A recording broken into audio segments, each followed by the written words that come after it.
Antes de comenzar, vamos a tocar un par de puntos que son difíciles de interpretar en este capítulo. Como hijos de Dios, vamos a entender que el estudio de las Escrituras siempre tiene que ser bajo la dirección del Espíritu Santo, ¿ok? Tiene que ser bajo la dirección del Espíritu Santo. ¿Se puede estudiar las Escrituras sin la dirección del Espíritu Santo? Sí se puede. De hecho, muchísimos lo hacen y por eso surgen tantas falsas doctrinas de hombres, doctrinas erradas que no guían a Cristo Jesús, que no guían a un evangelio de arrepentimiento, un evangelio de gracia, un evangelio de santificación. Así que hay que ser muy cuidadosos en cómo estudiamos las Escrituras. Hay que ser sabios y humildes para que el Espíritu Santo dentro de nosotros nos ayude a discernir que lo que está hablando la persona enfrente proviene de Dios o no proviene de Dios. Es lo que hablaba la semana pasada. Entonces, Juan, recordando los capítulos primeros, aquí es un anciano. Juan es muy viejo en el tiempo que está escribiendo esta carta. Él es el último apóstol vivo. En este momento ya todos fueron martirizados. Intentaron también asesinar a Juan, les comentaba, ¿verdad? La tradición lo que apunta es que lo echaron en aceite hirviendo a Juan, pero el Señor guardó su vida. Así que Juan murió de anciano. Es el último en este tiempo. Y la iglesia está dividida. En este momento la iglesia está dividida, como a lo largo de las épocas ha presentado diferentes divisiones y como en este momento también hay muchas divisiones. ¿Por qué? Porque muchos se levantan a predicar un evangelio sin discernimiento del Espíritu Santo. Entonces, debemos ser sabios nosotros y dependientes cada vez más de las Escrituras. ¿Para qué? Para darnos cuenta de que si el que está hablando habla de parte de Dios o no habla de parte de Dios. Pero no vamos a poder hacer eso si no conocemos a Cristo Jesús, ¿verdad? Si no identificamos su voz, ¿cómo vamos a poder saber si el que está hablando habla de parte de Dios o habla de parte de su carne o de parte de Satanás? Entonces, hay una corriente en este momento, aquí mientras Juan está escribiendo esta carta. En la iglesia se levantaron hombres con corrientes depravadas del evangelio, torcidas de las Escrituras, donde ellos decían que Cristo, que Jesús, ya se los había comentado, es diferente a Cristo, que Jesús nada más era el recipiente de Cristo, del Mesías, del ungido que describe el Antiguo Testamento. De manera que, ¿qué decían ellos? Estos gnósticos de un conocimiento especial. El Espíritu de Cristo vino al mundo y poseyó a Jesús, que era un ser humano común y corriente. Entonces, Jesús, poseído por el Espíritu de Cristo, hizo todas estas señales y prodigios y enseñó todo esto. Cuando fue crucificado, el Espíritu de Cristo abandonó el cuerpo de Jesús, dicen en ese momento. Así que, ¿quién fue crucificado? Solamente un ser humano normal. El Cristo ascendió al Padre y ahí está. Él no fue asesinado, él no fue crucificado ni nada. Entonces, a la luz de las Escrituras, nosotros podemos entender que esto es una mentira de Satanás. ¿Por qué? Primero, porque está negando la encarnación del Hijo de Dios, está negando al Hijo de Dios, está negando su obra redentora. ¿Por qué? Porque dice que Cristo no murió por nadie, simplemente vino a hacer señales y a lanzar un mensaje. El que murió fue Jesús, su puro recipiente. Así que más bien todo lo que está hablando Juan aquí es para hablar a la iglesia, que no se dejen llevar por esas doctrinas erradas, y está explicando, diciendo, salieron esas personas, esos que predican esas mentiras, salieron de aquí, salieron de las congregaciones. Ellos estaban con nosotros, se juntaban con nosotros, convivían con nosotros, salieron de aquí. Fue necesario que salieran de aquí. ¿Para qué? Para que fuera evidente que no todos los que están aquí son de nosotros. Y eso, a ti y a mí, hermano, nos pone en una posición en la que tenemos que aprender a depender del Señor, a examinar nuestras vidas. Y les repito aquella palabra, porque en el día del juicio, muchos irán a Cristo y le van a presentar una larga lista de cosas que hicieron en su nombre. Y Cristo les va a responder: aléjate de mí, yo no tengo idea de quién eres tú, hacedor de maldad. Échelo, átenlo de manos y échenlo allá afuera a la oscuridad, porque yo no tengo idea de quién eres tú. Tú dices que me conoces, yo no tengo idea de quién eres tú. A ti y a mí, hermano, eso nos pone en una posición en donde tenemos que vivir humillados delante de Dios y aprender a depender más de su palabra.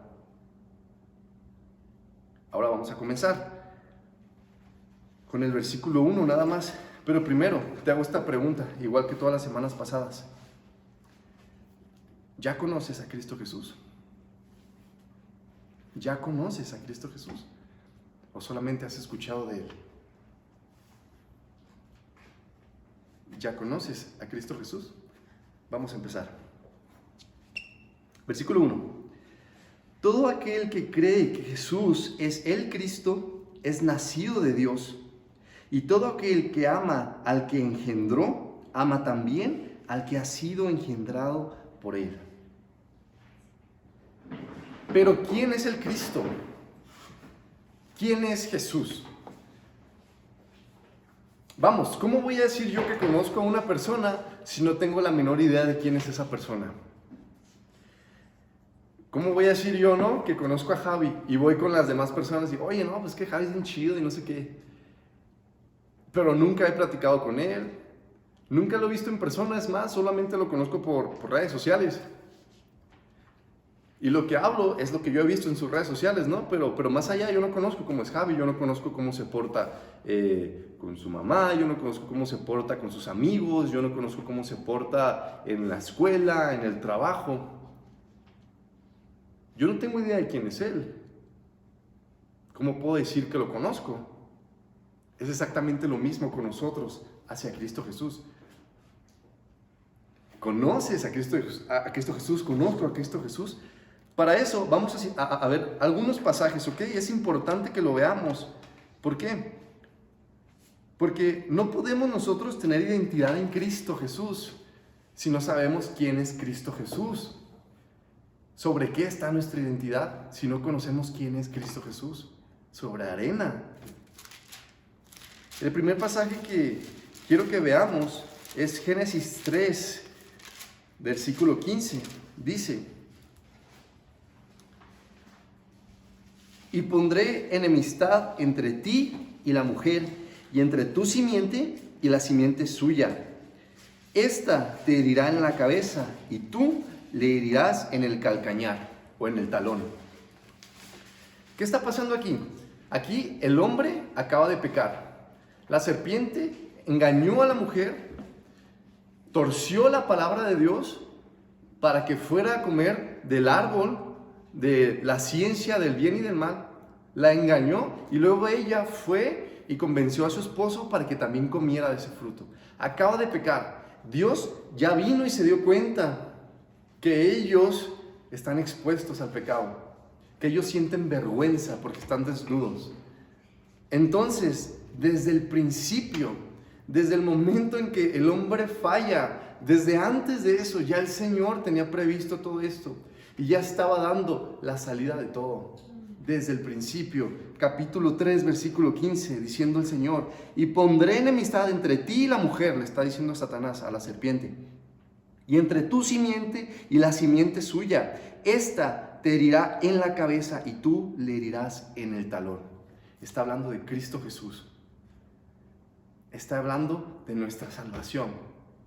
Desde el principio ya le está diciendo a la serpiente: ya estás vencida.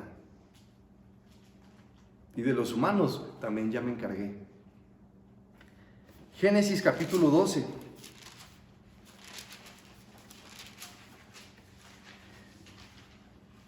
Versículos 2 y 3. Dios está hablando aquí, le está diciendo a Abraham: y haré de ti una nación grande y te bendeciré, y engrandeceré tu nombre y serás bendición. Bendeciré a los que te bendijeren y a los que te maldijeren maldeciré, y serán benditas en ti todas las familias de la tierra. Y luego, un poquito más adelante, capítulo 22, versículos 7 al 8.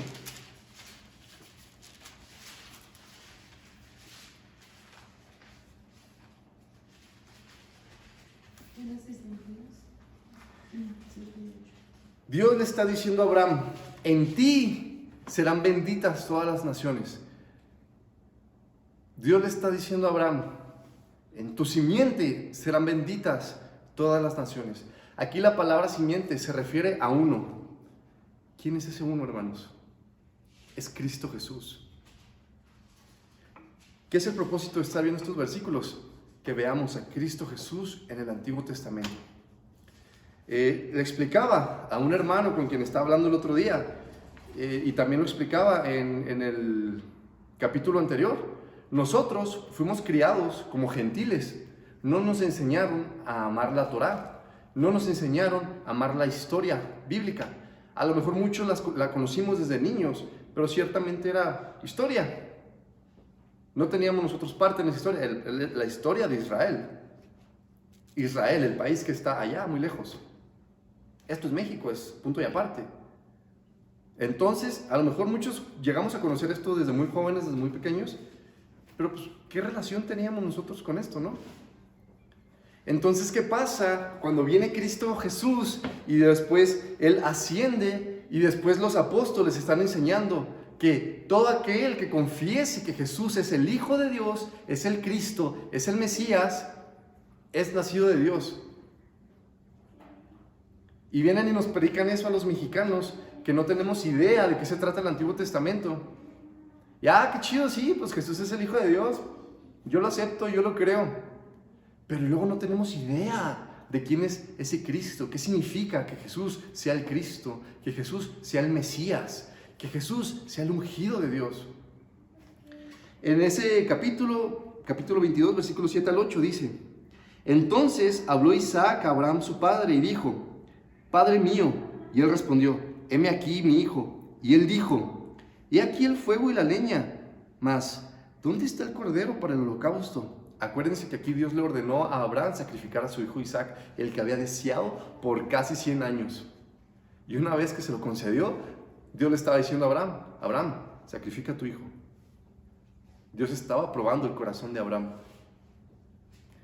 Isaac, muchachito, se dio cuenta, el chavito inteligente, que iban a hacer sacrificio.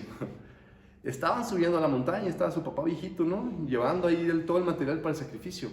Isaac se da cuenta de que llevan todo para el holocausto, pero les falta una cosa, la más importante: el sacrificio. Estoy seguro que Isaac se pone nervioso. Dice: mi papá, pues ya sé que vinimos a hacer un sacrificio, pero como que se nos olvida algo, ¿no? ¿Dónde está el sacrificio? ¿Qué le responde Abraham? Y respondió Abraham: Dios se proveerá de cordero para el holocausto, hijo mío. E iban juntos. Abraham recibió una orden: sacrifica a tu hijo, sacrifica lo que más esperaste toda tu vida, por obediencia a mí. Y Abraham hizo caso, y no por nada es llamado el padre de la fe.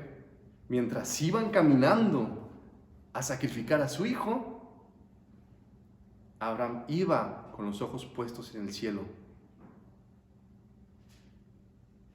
Isaac se dio cuenta de lo que estaba pasando, pero Abraham iba con los ojos puestos en el cielo. Dios se va a encargar de poner el sacrificio para el holocausto.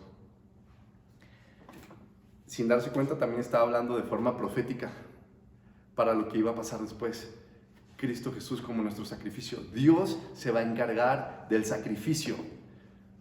Por eso la salvación no se gana porque tantas cosas llegues a hacer, o porque también hombre o mujer llegues a hacer, o por cuánto dinero llegues a donar, o por cuántas personas llegues a predicarles el evangelio.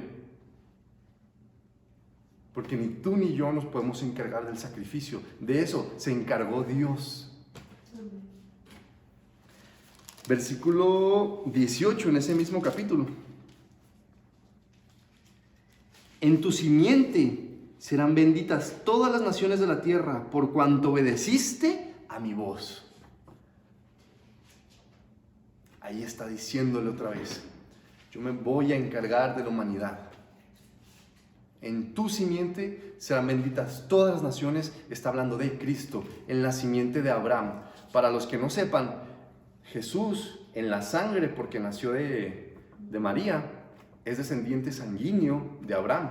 ¿Ok? En la simiente de Abraham serán benditas todas las naciones. Y es verdad, se cumplió. En Cristo Jesús es bendito todo aquel que en Él cree. Ahora, Génesis versículo 49.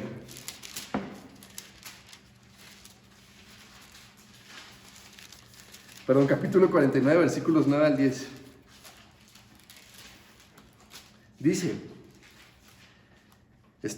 aquí está Israel o Jacob dándole las bendiciones a sus hijos. Versículos 9 y 10. Cachorro de león, Judá, de la presa subiste, hijo mío. Se encorvó, se echó como león, así como león viejo. ¿Quién lo despertará? No será quitado el cetro de Judá, ni el legislador de entre sus pies, hasta que venga Silo, y a él se congregarán los pueblos. ¿Qué significa Silo? Es una promesa de paz. Silo significa tranquilidad, y como aquí se usa en este contexto, es una promesa de paz. Silo, podemos decirlo así, es otro nombre de Cristo Jesús. No será quitado el cetro de Judá, ni el legislador de entre sus pies, hasta que venga Silo, y a él se congregarán los pueblos. Debemos conocer quién es Cristo Jesús. ¿Qué significa que Jesús sea el Cristo? ¿Qué significa que Jesús sea el Mesías? ¿Qué significa que Jesús sea el Hijo de Dios? Números, capítulo 24.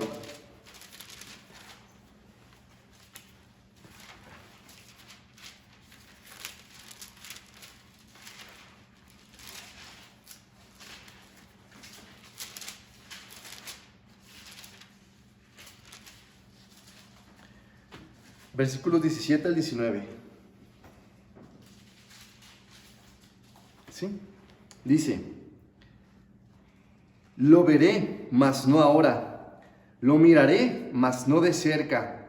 Saldrá estrella de Jacob, y se levantará cetro de Israel, y herirá las sienes de Moab, y destruirá a todos los hijos de Set. Será tomada Edom, será también tomada Seir por sus enemigos, e Israel se portará varonilmente.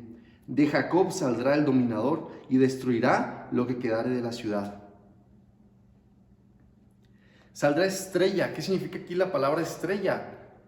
Aquí la palabra estrella es para príncipe,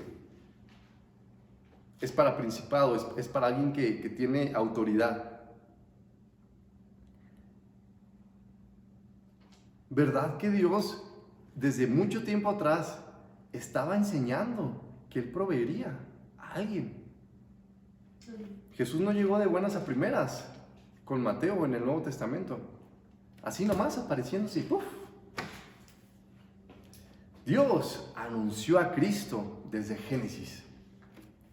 Vamos a continuar. Salmos, capítulo 2.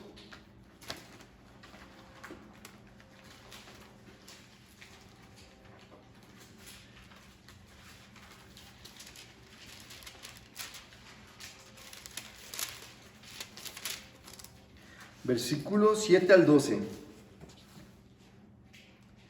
Yo publicaré el decreto, Jehová me ha dicho, mi hijo eres tú, yo te engendré hoy. Pídeme y te daré por herencia a las naciones y como posesión tuya los confines de la tierra. Los quebrantarás con vara de hierro, como vasija de alfarero los desmenuzarás. Ahora pues, oh reyes, sed prudentes, admitid amonestación, jueces de la tierra. Servid a Jehová con temor y alegraos con temblor. Honrad al Hijo, para que no se enoje y perezcáis en el camino, pues se inflama de pronto su ira. Bienaventurados todos los que en Él confían. Es importante saber por qué Jesús es el Hijo de Dios. ¿Qué significa que Jesús es el Hijo de Dios? Continuamos, Salmos capítulo 45, versículos 6 al 7. Dice el Señor, Tu trono, oh Dios, es eterno y para siempre. Cetro de justicia es el cetro de tu reino. Has amado la justicia y aborrecido la maldad. Por tanto, te ungió Dios, el Dios tuyo, con óleo de alegría más que a tus compañeros.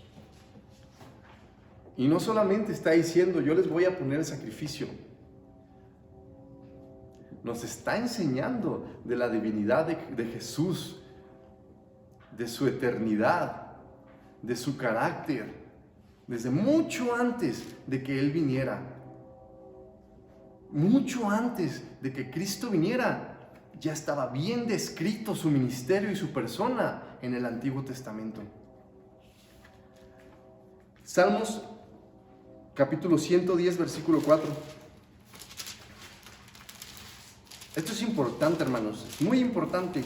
No podemos continuar el estudio en Primera de Juan si no tenemos bien firme quién es Cristo Jesús. No podemos salir de aquí desconociendo quién es Cristo Jesús. 110, versículo 4. Dice: juró Jehová y no se arrepentirá. Tú eres sacerdote para siempre, según el orden de Melquisedec. Y conocemos por qué se refiere al orden de Melquisedec, porque Melquisedec nada tenía que ver con la tribu de Leví, porque Melquisedec no se tiene ni un registro de principio ni de final de días, ni se le conoce tampoco parentesco con alguien. Melquisedec, rey de Salem. Melquisedec, rey de Shalom. Melquisedec, rey de justicia, que no tiene ni principio ni fin de días, que no fue creado, a quien Abraham honró con la 10ª parte de todo lo obtenido en esa batalla. Melquisedec, bendiciendo a Abraham, porque dice Hebreos, ciertamente el mayor bendice al menor. Según el orden de Melquisedec, tú eres sacerdote para siempre, y juró Dios. Cristo Jesús estaba siendo revelado a lo largo de todo el Antiguo Testamento. Casi terminamos. Isaías, capítulo 53.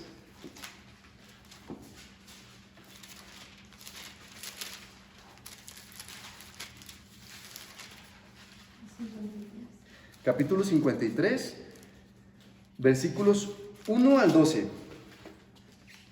¿Quién ha creído a nuestro anuncio? ¿Y sobre quién se ha manifestado el brazo de Jehová? Subirá cual renuevo delante de él y como raíz de tierra seca. No hay parecer en él, ni hermosura. Le veremos, mas sin atractivo, para que le deseemos. Ojo, spoiler, Jesús no iba a ser muy guapo, que digamos. Él era deseado, pero no porque era un guapetón. Como hay muchas imágenes de Jesús, ¿verdad? Que lo vemos así blanquito, con sus barbitas bien bonitas, se queda bien peinaditas con su minoxidil, y luego ojitos azules, y así como con su piel que todos los días usa asepsia. Jesús no tenía un atractivo físico, él era deseado por su misma persona, no porque fuera un guapo. Despreciado y desechado entre los hombres, varón de dolores, experimentado en quebranto, y como que escondimos de él el rostro, fue menospreciado y no lo estimamos. Ciertamente llevó él nuestras enfermedades y sufrió nuestros dolores, y nosotros le tuvimos por azotado, por herido de Dios y abatido. Mas él herido fue por nuestras rebeliones, molido por nuestros pecados. El castigo de nuestra paz fue sobre él, y por su llaga fuimos nosotros curados. Todos nosotros nos descarriamos como ovejas, cada cual se apartó por su camino, mas Jehová cargó en él el pecado de todos nosotros. Angustiado él y afligido, no abrió su boca. Como cordero fue llevado al matadero, y como oveja delante de sus trasquiladores, enmudeció y no abrió su boca. Por cárcel y por juicio fue quitado, y su generación, ¿quién la contará? Porque fue cortado de la tierra de los vivientes, y por la rebelión de mi pueblo fue herido, y se dispuso con los impíos su sepultura, mas con los ricos fue en su muerte, aunque nunca hizo maldad, ni hubo engaño en su boca. Con todo eso, Jehová quiso quebrantarlo, sujetándole a padecimiento. Cuando haya puesto su vida en expiación por el pecado, verá linaje, vivirá por largos días y la voluntad de Jehová será en su mano prosperada. Verá el fruto de la aflicción de su alma y quedará satisfecho. Por su conocimiento justificará mi siervo justo a muchos y llevará las iniquidades de ellos. Por tanto, yo le daré parte con los grandes y con los fuertes repartirá despojos, por cuanto derramó su vida hasta la muerte y fue contado con los pecadores, habiendo él llevado el pecado de muchos y orado por los transgresores.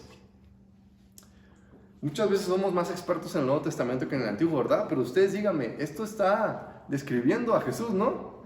Cuando fue llevado como cordero, así como al matadero. No le dieron chance ni nada, no tuvo un juicio justo. Enmudeció cuando estaban blasfemando contra Dios. Ciegos, no se daban cuenta que lo tenían enfrente. Amén. Enmudeció por amor a ti y a mí. No abrió la boca. Él es el único inocente que tenía derecho de abrir la boca. Amén. Y se quedó callado para que tú y yo no muriéramos. Vamos a terminar Isaías, un poquito más atrás, 9, versículos 6 al 7.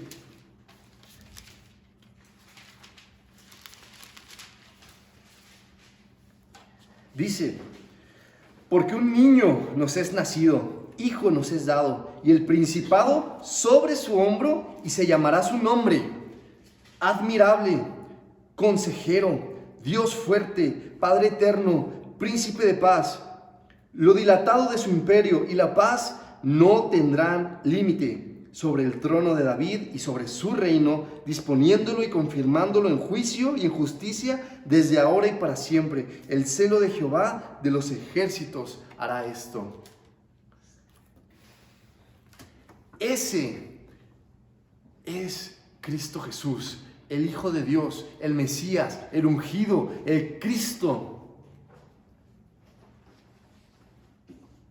Ciertamente ponemos en un lugar confiable nuestra esperanza. Amén.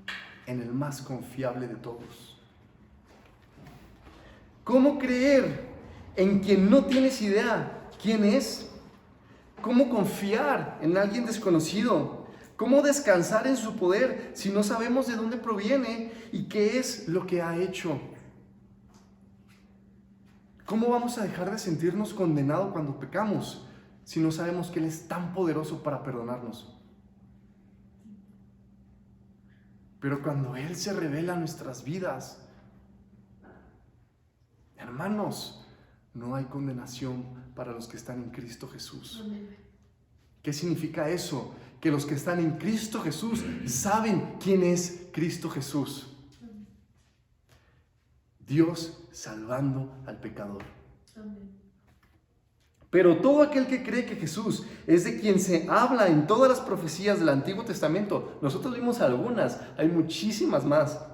Dios salvador del pecador, ese es nacido de Dios. Y si tú lo conoces y lo amas, entonces también amas a los que salieron de Él. Si tú eres un hijo de Dios y conoces a Cristo Jesús, debes de vivir en el amor. Sí, vamos a fallar. Alguien va a presentar una actitud o va a decir algo que nos va a ofender y nos va a lastimar, emocionalmente o de manera física, pero lo van a hacer. Pero si tú y yo somos hijos de Dios, vamos a caminar en el amor, en el perdón, en saber que esa persona debe ver a Cristo en nosotros. Porque si no lo ve en nosotros, ¿en quién lo va a ver? ¿En quién? Díganme ustedes. Entonces, ¿qué dice el primer versículo? Esos que conocen a Cristo Jesús, que son nacidos de Dios, aman a sus hermanos. Vamos a continuar, versículos 2 al 3. Déjenme llego primero a 1 Juan.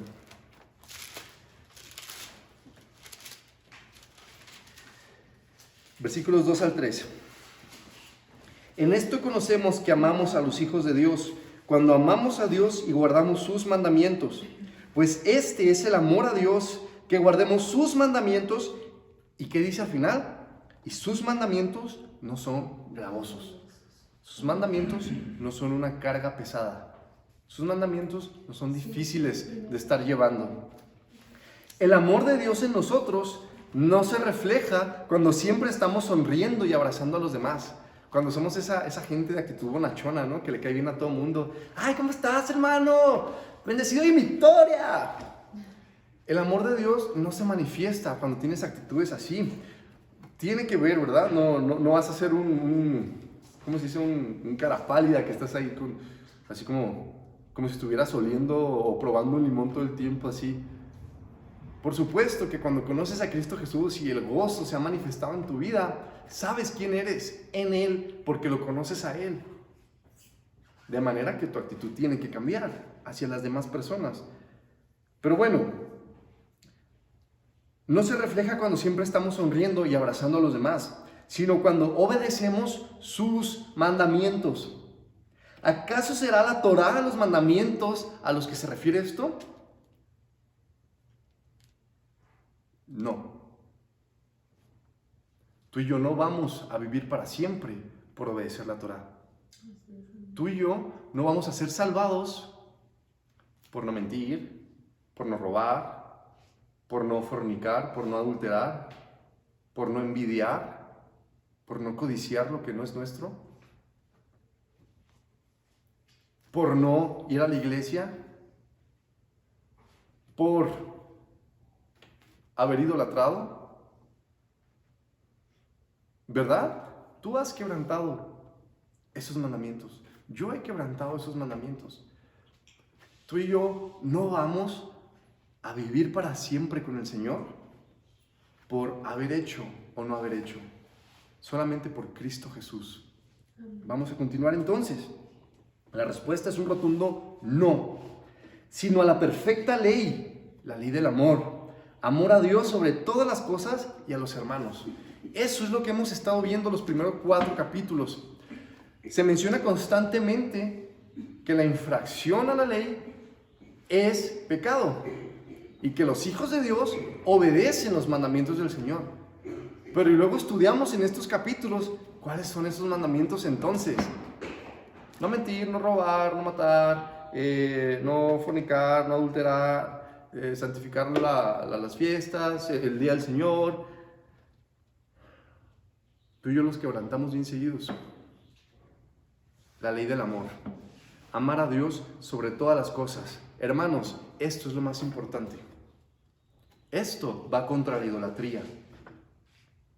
¿Es Dios quien gobierna tu vida? ¿Es Dios quien gobierna tu vida? Él ocupa el lugar más alto en tu vida, no importa la edad que tengas.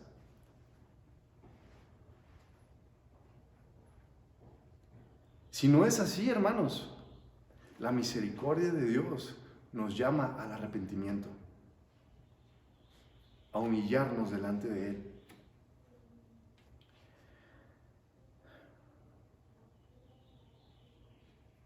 Un hijo de Dios no se caracteriza por siempre estar queriendo hacer la ley, ¿no?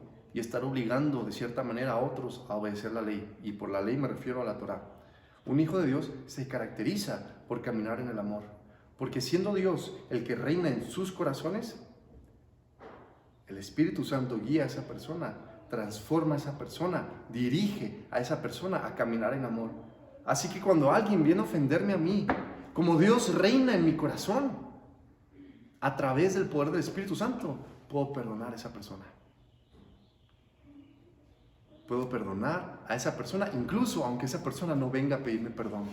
¿Por qué? Porque mi relación con Dios, mi estado de salvación, mi redención, no depende de las personas que me ofenden.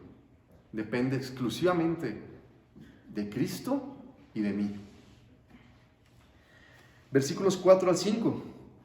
Porque todo lo que es nacido de Dios vence al mundo. Y esta es la victoria que ha vencido al mundo, nuestra fe. ¿Quién es el que vence al mundo? Sino el que cree que Jesús es el Hijo de Dios.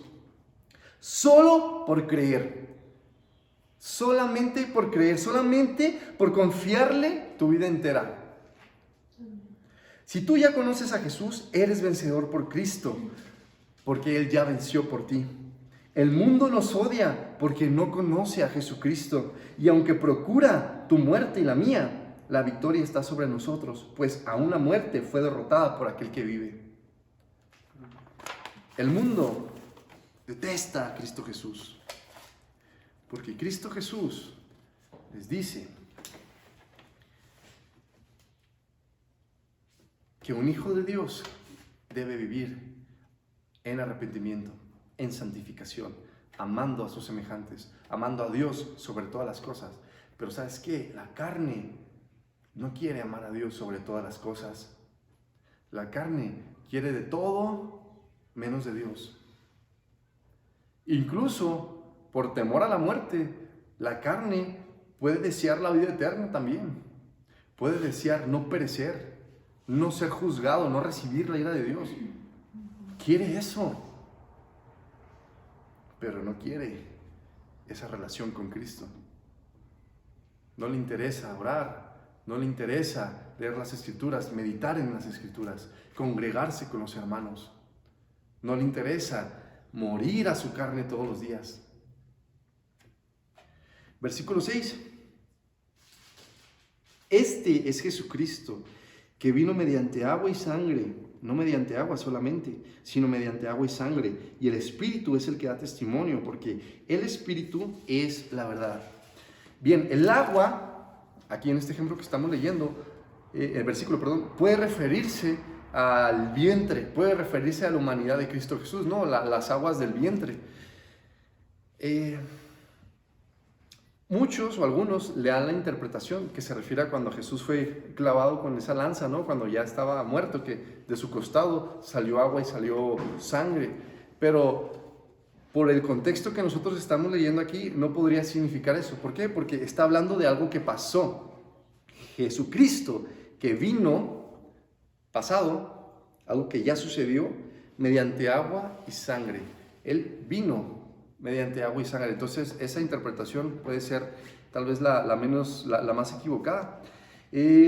Como las aguas del vientre, pero recordemos que en esta carta Juan está exponiendo las falsas doctrinas, ¿sí? Continuamos dentro de este contexto, ¿ok?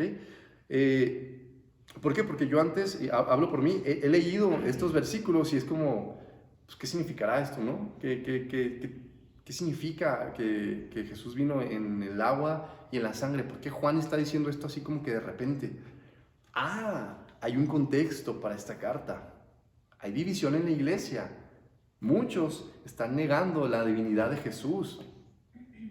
No, Jesús no es Dios. ¿Cómo va a ser Dios un hombre? Jesús fue poseído por el Espíritu de Cristo. Es diferente, estaban diciendo ellos. Entonces vamos a permanecer en este contexto, ¿ok? Así que bien, puede significar el agua el ministerio divino de Jesús, recordamos en su bautismo, el cual no puede ser separado de su identidad humana. Jesús no solo es Dios, Él también es hombre. Y el Espíritu de Dios, el Espíritu de verdad, testifica en favor de Jesús. Recordamos que el Espíritu habla lo que toma de Cristo y Él nos revela a Cristo Jesús. El Espíritu testifica que Jesús es Dios y que Jesús es hombre. ¿Y qué estaba pasando en este tiempo? Se estaba predicando algo diferente. Jesús no puede ser Dios. Por favor, es un hombre.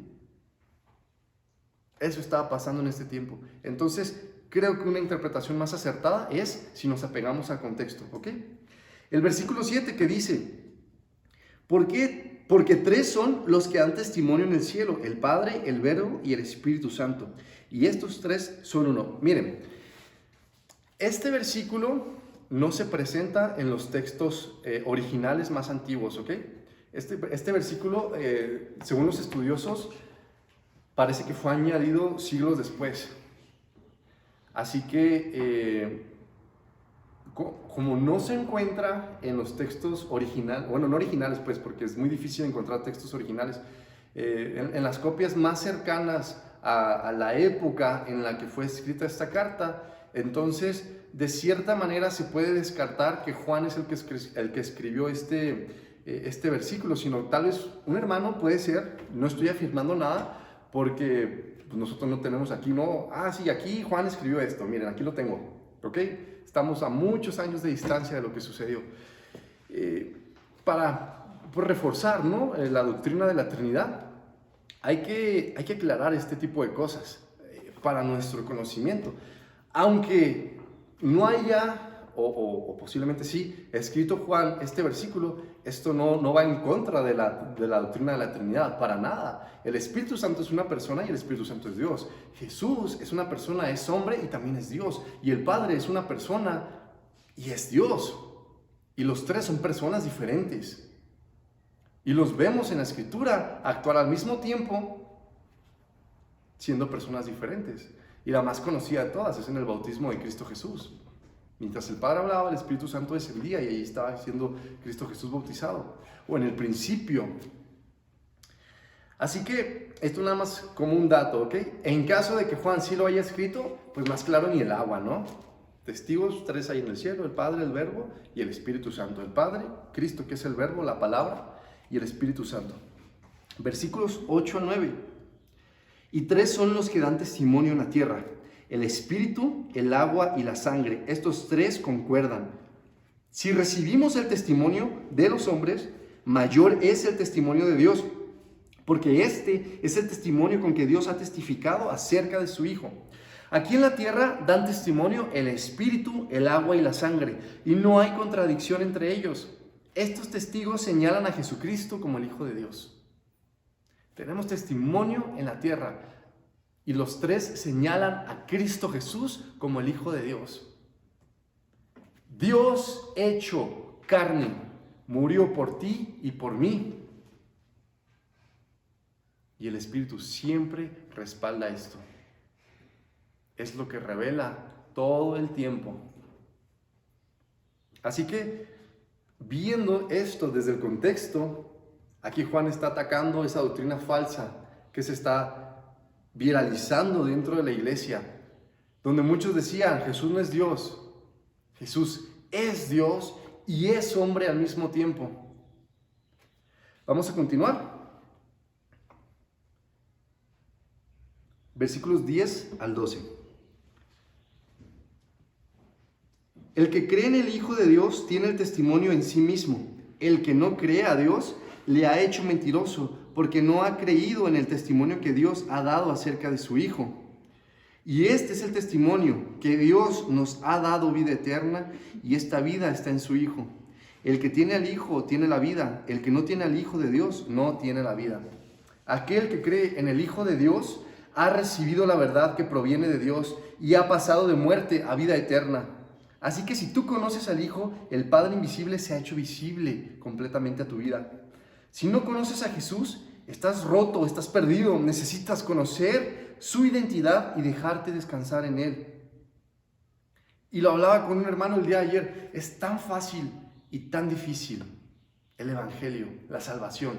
Es lo más fácil del mundo.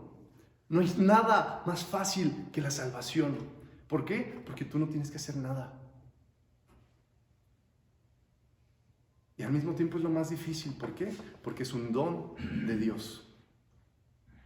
Tú no te la ganas, no la puedes exigir, no la puedes desbloquear.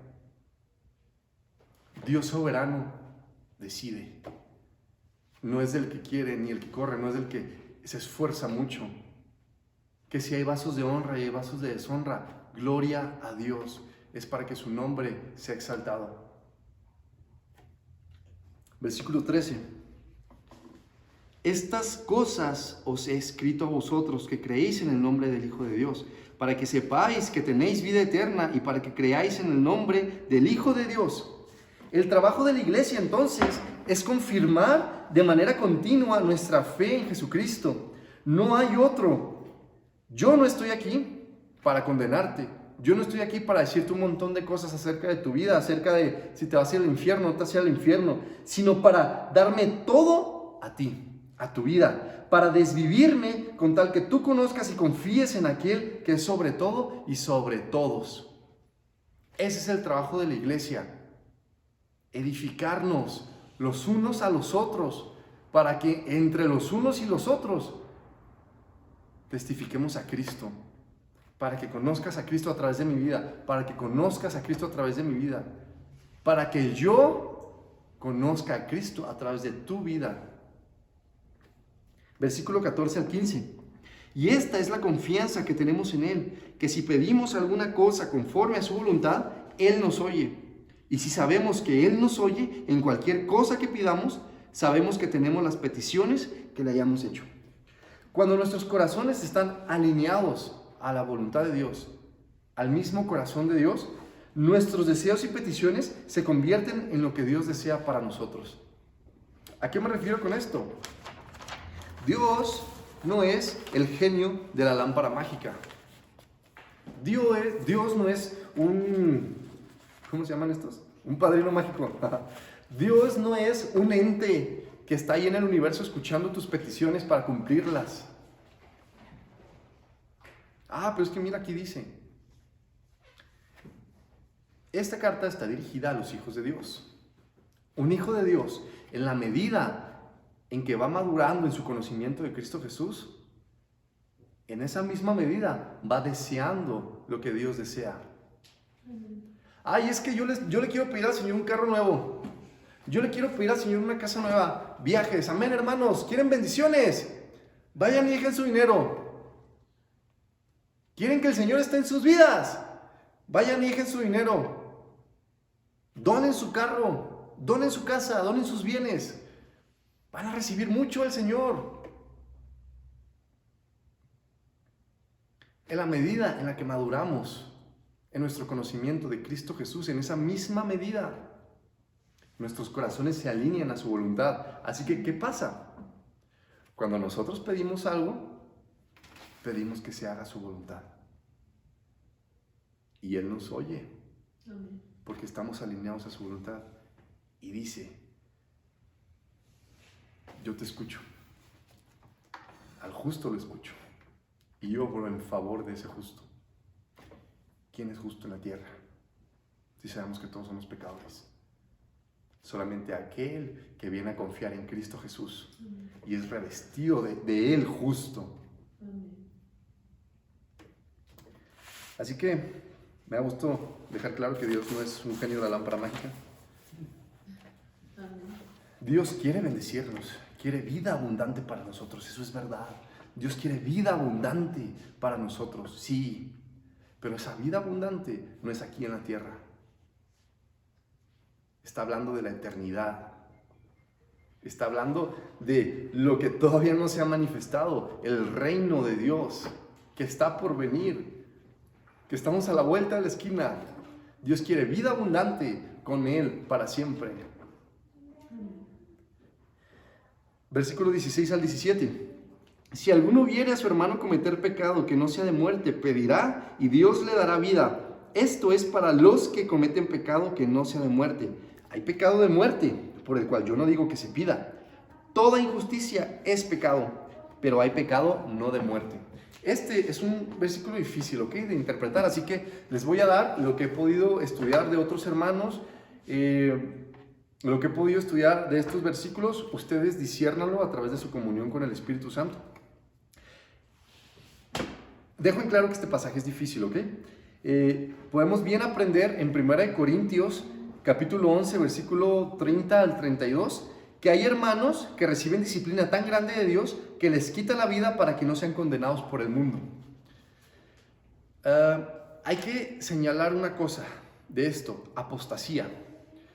Yo no creo que alguien que ha apostatado, ¿qué significa apostatar? Apartarse de la fe, cambiar la fe por algo diferente. Un ejemplo, una persona que predica un evangelio diferente, ¿no? Una salvación que no es a través de Cristo Jesús, sino a través de las obras. Ese es un apóstata, un ejemplo. Yo no creo que si esa persona muere, tiene vida. No lo creo. ¿Por qué? Porque es un apóstata. porque han negado a Cristo Jesús. Porque a veces casi nos convencen, ¿no? O a muchos los pueden llegar a convencer de que sí son cristianos y que son hermanos. No son hermanos, son apóstatas que predican un evangelio diferente, corrompido por Satanás, por la mentira, por el engaño. Pero en ese capítulo, el capítulo 11, versículo 30 al 32, Pablo está hablando acerca de la comunión, ¿no? Que ellos se presentan de manera injusta, no se examinan a ellos cómo están dirigiendo sus vidas.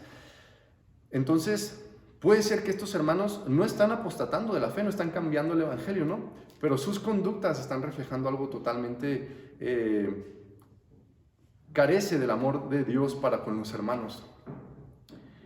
Entonces, dice, muchos incluso de los de ustedes están durmiendo. Así que incluso Ananías y Zafira pudieron ser uno de ellos, o bien pudieron ser falsos hermanos que no tendrían vida eterna. Eso solo el Señor lo sabe. Eso nada más lo sabe el Señor. Les recuerdo, Ananías y Zafira, esta pareja que cuando comenzaba la iglesia tenían pues, sus terrenitos, sus propiedades, y las vendieron. ¿Pero qué dijeron? No, pues nosotros nos quedamos con una parte y entregamos la otra parte diciendo que estamos entregando todo. Entonces, pues como muchos, igual y podemos ganar algo de reputación, ¿no? Porque pues mira qué chido, estamos vendiendo nuestras cosas y las estamos entregando. Y luego, ¿qué dice Pedro por revelación del Espíritu Santo? Ananías, esto es todo. Lo que tú estás trayendo aquí es todo lo que te dieron por esa propiedad. Y Ananías, sí, eso es todo, mira, lo estoy entregando todo. No estás mintiéndole a la iglesia, le estás mintiendo al Espíritu Santo. No estás mintiéndole a hombres, le estás mintiendo a Dios. Cayó muerto Ananías. Y más tarde llega su esposa, Zafira. Eso es todo lo que les dieron por esa propiedad. Sí, eso es todo. Y dimos todo lo que pudimos obtener por esa venta. Estoy parafraseando, ¿ok? Ok. ¿Por qué le mientes al Espíritu Santo? El cadáver de tu esposo lo acaban de enterrar allá afuera y te están esperando los jóvenes que fueron a enterrarlo. No le estás mintiendo a la iglesia ni a los hombres, le estás mintiendo al Espíritu Santo, le estás mintiendo a Dios. Y cayó muerta. Y dice que hubo mucho temor en la congregación. Si Ananías y Zafira eran salvos, yo no lo sé. Y no lo vamos a saber hasta que los veamos o no en la eternidad. Solamente el Señor lo sabe. Así que esta es la primera interpretación que quería comentarles. Entonces, puede significar que un creyente puede pecar de manera que Dios lo lleva a arrepentirse y a vida. Y que puede pecar de manera que la gracia de Dios lo lleva a morir para que no sea condenado por el mundo. Esta interpretación es difícil, pues muchos la usarían como pretexto para pecar y para excusar a los que una vez se dijeron ser creyentes, pero al morir por causas pecaminosas,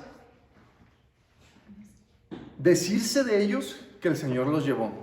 Entonces, esta interpretación es difícil porque podría causar eso, que la gente diga, no, pues es que mira, él era cristiano, se congregaba durante muchos años, pero luego empezó a hacer cosas malas y se murió por consecuencia de esas cosas malas que estaba haciendo, pero era salvo, porque pues el Señor ya se lo llevó. Porque mira, aquí dice, sabemos que los hijos de Dios se hacen notar por la obediencia, porque caminan en amor. Los hijos de Dios no apostatan. Hermanos, una cosa es clara: lo que Dios demanda de sus hijos es una vida en santificación y dependencia a la palabra. Pero hay que volver al contexto de esta carta. Una mejor interpretación sería el pecado de muerte, la apostasía que se vincula a blasfemar contra el Espíritu, haciéndole mentiroso. Aquellos que predican un evangelio diferente y que pervirtieron la imagen de Cristo a sus deseos carnales y demoníacos. La blasfemia contra el Espíritu Santo es adjudicar la obra de Jesús a lo que no sea de Dios. Entonces, yo creo que la interpretación más correcta que nosotros podemos darle a este versículo en cuanto al contexto que estamos leyendo de esta carta es que el pecado que es de muerte es blasfemar contra el Espíritu Santo. ¿Y qué es blasfemar contra el Espíritu Santo? Es rechazar, negar a Cristo Jesús, es hacerle mentiroso. ¿Por qué? Porque hoy día, desde que Jesús se fue, el Espíritu Santo es el que enseña a Cristo Jesús. Y si una persona rechaza a Cristo Jesús, lo niega, lo hace a un lado, le dice al Espíritu Santo, eres mentiroso. Yo no creo en lo que tú me estás diciendo. Yo no creo en lo que tú estás revelando al mundo. Y es el único pecado que no será perdonado. Amén. Entonces les mandaba, pásenme sus posturas de la blasfemia contra el Espíritu Santo. La Biblia es clara. El que blasfema contra el Espíritu Santo nunca, jamás, ni en este siglo, ni en el venidero, encontrará perdón. Jamás. Ahora nos podemos preguntar, ¿yo he blasfemado contra el Espíritu Santo? Iglesia, si tú eres de Dios, si tú eres un hijo o una hija de Dios, no puedes blasfemar contra el Espíritu Santo. Entonces, blasfemar con el Espíritu Santo no es como decirle una grosería al Espíritu Santo. Es que con tu vida estás negando a Cristo Jesús. Hebreos 6. Es imposible que se arrepientan aquellos que han degustado el poder del siglo venidero, el Espíritu Santo, que han sido limpiados por la palabra y luego de manera consciente, de manera premeditada, lo desechen, lo hagan a un lado, digan, qué chido Cristo y todo, pero no es para mí. No hay manera de que se arrepientan, no hay manera de que Cristo vuelva a bajar, a morir otra vez por ellos. Si tú eres un hijo de Dios, una hija de Dios, tú no puedes blasfemar contra el Espíritu Santo. Porque el que comenzó la buena obra en ustedes, la va a terminar. Dios no está jugando a ver si te salva o si no te salva.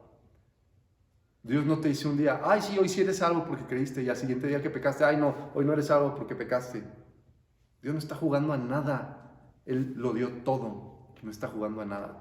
Si tú eres un hijo de Dios, una hija de Dios, puedes estar tranquilo y descansando en el más poderoso del universo. Ya hablamos de Él al principio. Ese es Cristo Jesús y puedes descansar en Él. Tú no puedes blasfemar contra el Espíritu Santo.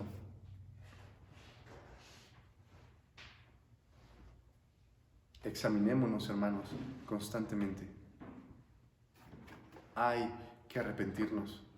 Ahora no está aquí mi hermano que hizo esa pregunta. ¿Y qué pasa entonces con los que blasfeman contra el Espíritu Santo? ¿No se pueden arrepentir después?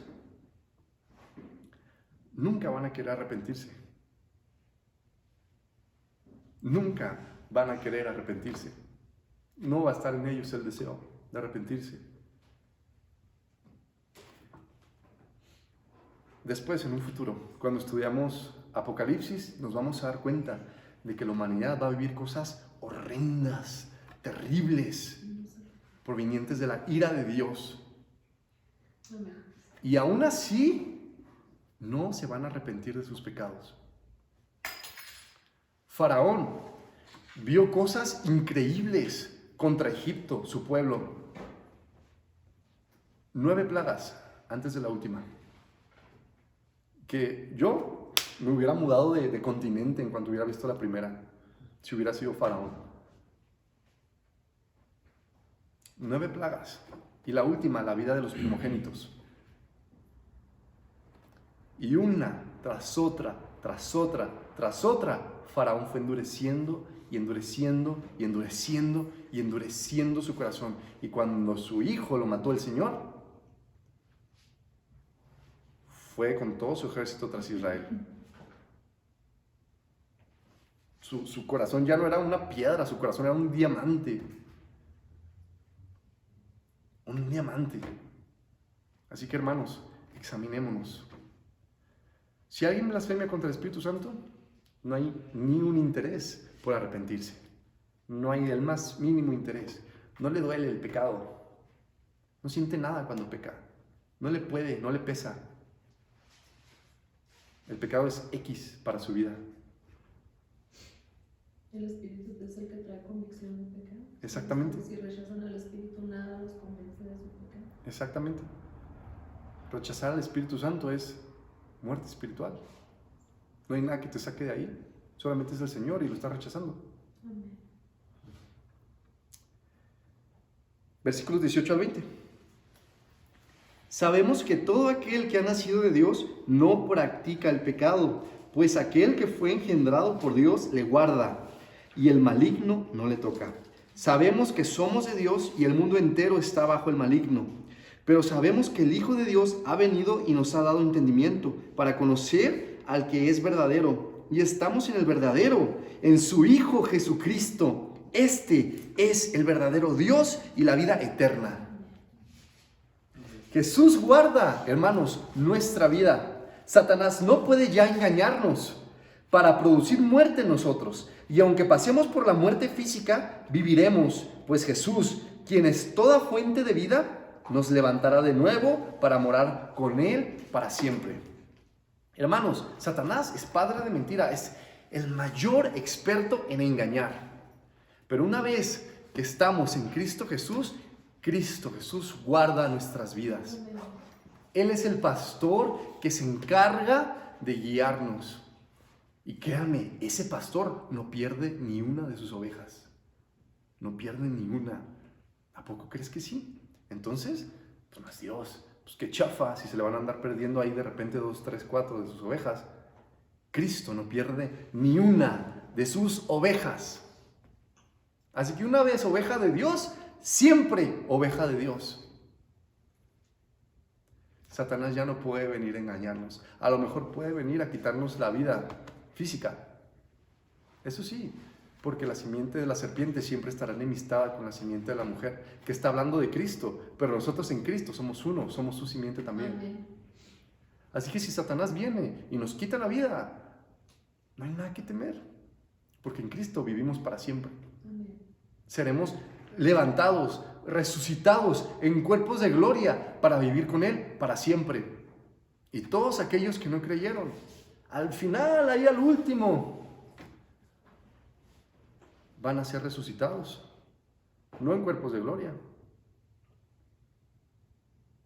Simplemente, así me lo imagino yo, van a ser levantados, van a hacer una fila bien larga, solamente para ser juzgados en condenación y arrojados al lago de fuego y azufre. Amén. Versículo 21. Hijitos, guardaos de los ídolos. Amén. Todo fuera de Dios puede convertirse en ídolo y Dios detesta eso. Así que hermanos, todos aquí, por favor, díganme un ídolo. ¿Por quién empezamos? El dinero. Dinero. No se vale repetir. Trabajo. Trabajo. Fabi ya no puede participar. Trabajo. ¿Qué? Nosotros mismos. Nosotros mismos. Tu pareja. Tu pareja. Sí, cualquier otra persona. Cualquier otra persona. Ay, no, yo no sé. Creer en el otro. En Facebook. Facebook. Redes sociales. Redes sociales. Los tiempos. ¿Cómo? ¿Un famoso? Los juegos. ¿Juegos? ¿Vicios? Ay, verdad, era ninguna. Pues, ¿qué cosa? Lujuria. Lujuria. Cosas materiales. Cosas materiales. Drogas. Trabajo. El ministerio. Todo fuera de Dios, o sea, todo lo que no sea Dios, puede ser ídolos. Y podemos idolatrar sin darnos cuenta. El ejercicio, el deporte, la suegra, la pareja, la escuela, el trabajo, los negocios, los hijos. El tener reconocimiento aquí entre la gente. Que te conozcan, la fama.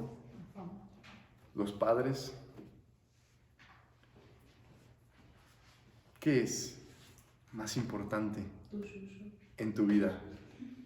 ¿Es Dios lo más importante en tu vida?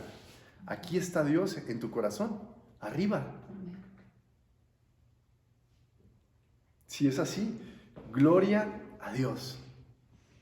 Si no es así, yo no vengo a condenarte y Jesús tampoco. Al contrario, Él que enseña, arrepiéntate. No es la voluntad de Dios que alguien se pierda, pero se van a perder. Pero se van a perder. Y lo que les espera, el universo no ha presenciado cosa tan espantosa como lo que les espera. Pero no porque Dios es malo, sino porque Dios es bueno. Y que Dios sea bueno es la peor noticia para el pecador. Y que Dios es bueno es la mejor noticia para el pecador que se arrepiente. Así que, hermanos, gloria al Señor. Él es digno de que nosotros le entreguemos toda nuestra vida, de que nos humillemos constantemente delante de Él, de que reconozcamos que Cristo Jesús es el Hijo de Dios, el único que puede salvarnos. Fuera de Él no hay Dios. Él es el principio y el fin, el alfa y el omega, el que estuvo muerto pero ahora vive y vive para siempre. Rinde tu vida a Cristo Jesús todos los días. Descansa en Él. Descansa en Él. Si pecas y sientes condenación, conoce a Cristo Jesús. Descansa en Cristo Jesús. Tienes que nacer de nuevo. Si no naces de nuevo, no hay vida nueva. Amén.